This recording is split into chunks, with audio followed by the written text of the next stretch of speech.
Do you remember a TV show we used to watch together? Sometimes the pink opaque feels more real than real life. Maddie, it was a TV show. Are you sure that's all it was? Something's wrong. This isn't how life is supposed to feel. What if I really was someone else? Used to be one of the rotten ones, and I loved you for that.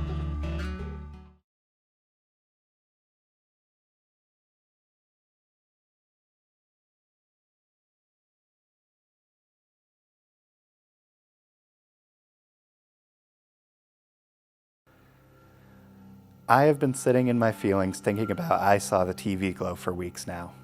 I have a lot of thoughts and emotions surrounding it, and I've honestly been struggling with the feeling of not having anyone to talk to about it. I'm talking to you about it now, theoretical watcher. I Saw the TV Glow is about many things, but in my mind, most of all, it is a cautionary tale. Ultimately, the film leaves enough on the table for the viewer to decide for themselves what it means, and to me, this is it. The main character, Owen, is a warning to young queer people, most especially trans and non-binary people. For many of us, Owen is a horrifying, unfun house mirror. He is the specter of an inauthentic life, taking the chance at learning who you are and what makes you you, and then turning to go back to the safety of repressed society instead. In the film, Owen befriends an older girl named Maddie over a shared interest in a teenage horror show called The Pink Opaque. Owen has never gotten to see the show, while Maddie is a superfan who watches every weekend. Owen's strict father does not allow him to stay up late enough to see the show when it comes on, so Maddie begins recording the show on VHS tapes and giving them to him. He watches them in secret, hiding them from his family. When, after years of this, he asks his parents if he can stay up on Saturday night to watch the show live, his sick mother responds gently but firmly that he knows his bedtime is at 10. She looks to his father, who curtly asks, "Isn't that a show for girls?"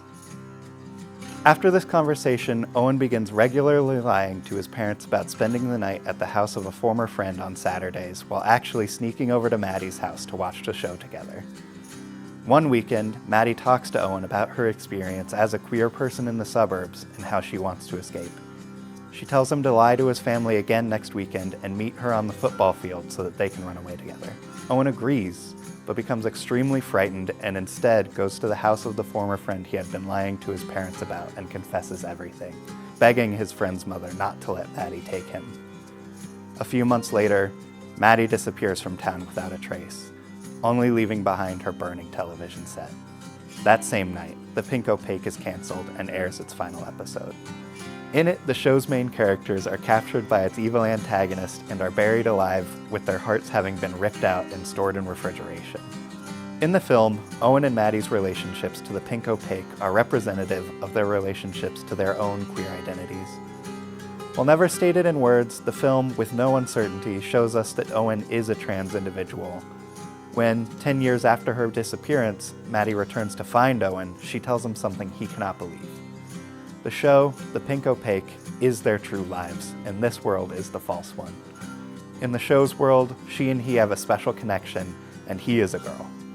The reason that the show had to be canceled was because he didn't go with her, and the characters in the show could not be returned until he embraced the truth and resumed his true life. While watching the finale of The Pink Opaque yet again as he processes this idea, he has a vision, perhaps a flashback or perhaps an imagining, to both his experiences as the corresponding character on the show and a night in which Maddie helps him dress as a woman and have a walk across their high school's football field. This is one of the only moments in the film where Owen seems truly happy. Tragically, he rejects this truth and the life as a woman that Maddie is offering him. He shoves her away and runs back home yet again. He does not embrace his identity or his experience. He follows the expectation of society that he grow up, he act responsibly, he stay home in the suburbs where he was born, he start a new family, he act normally. But he doesn't enjoy these things, and they don't fulfill him. The moment this comes home to roost is the final sequence of the movie. One day, at his dead-end job at a local ticket arcade, Owen has a breakdown during a child's birthday party. In the middle of singing Happy Birthday, he snaps and begins screaming, begging for someone to notice him, to help him, that he is dying. But no one does. The entire room goes completely still and silent. The moment that Owen's breakdown begins, the room freezes, and he is alone in the thoughts and fears he tries to share. The people do not notice, they do not help, and they do not care. Owen is right. He is dying, and no one wants to fucking hear about it or do anything. The scene smash cuts to Owen, alone, lying on the floor of the bathroom, a box cutter next to him. As the viewer watches on in horror, he picks up the box cutter and drives it into his own chest. As he slices down his sternum, though, he does not begin to bleed, but instead audio from the pink opaque starts to play. He stands and looks in the mirror, the audio growing louder, as he opens the gap in his chest and finds a staticky television inside. Suddenly, his boss begins knocking on the bathroom door and asks, apathetically, if Owen is all right.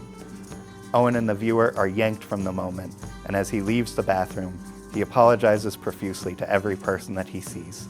He is ill, and he just went on a new medication. The movie ends with his harrowing, stilted breath. This moment hit me like a freight train and has haunted me for weeks. While neither this film nor Jane Schoenbrun's previous film, We Are All Going to the World's Fair, are horror movies, they both contain frightening and difficult themes and scenes. This sequence, where we hear Owen describe cheerily how he went completely unfulfilled and unrealized in his identity, and then see the terrible effects that this has had, is the scariest I've seen in a movie all year, maybe ever. Not because a spooky monster appears or something gross happens, although it does, but because nothing is scarier than that to me. I have told 2 people in my life that I am non-binary, my partner and my best friend. I have told myself that I'm happy with that, and that it's enough.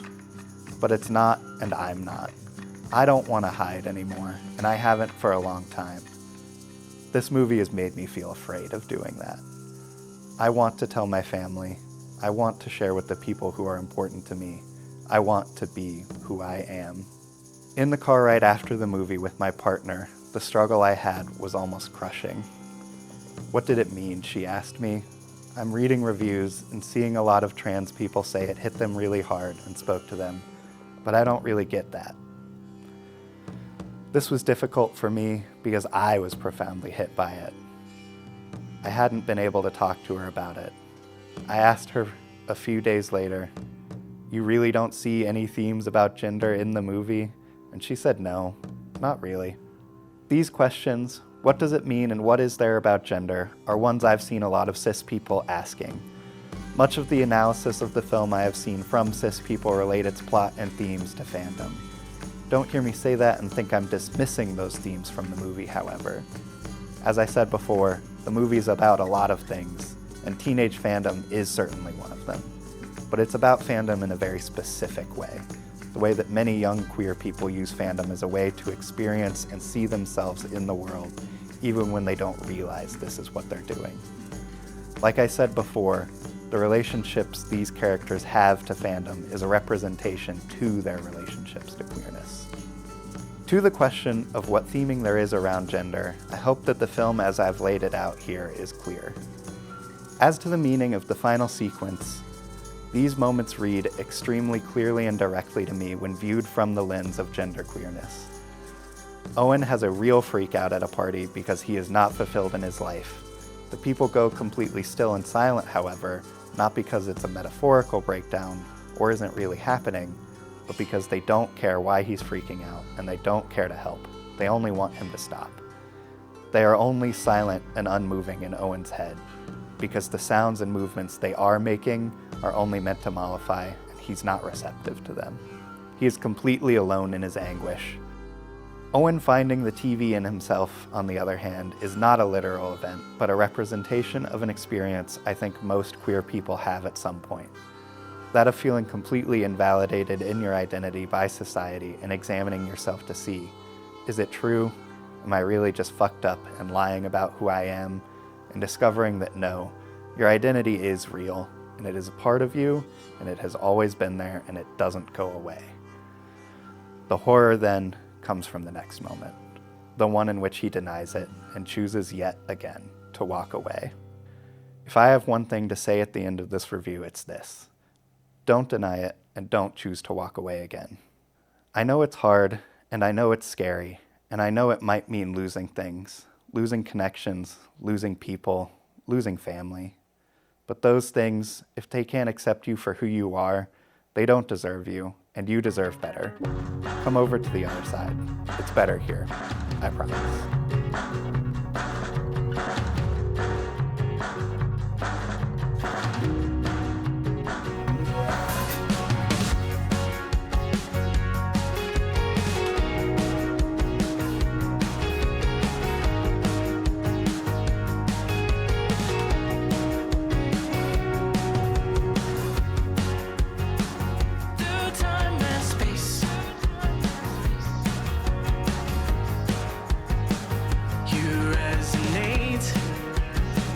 After you're gone.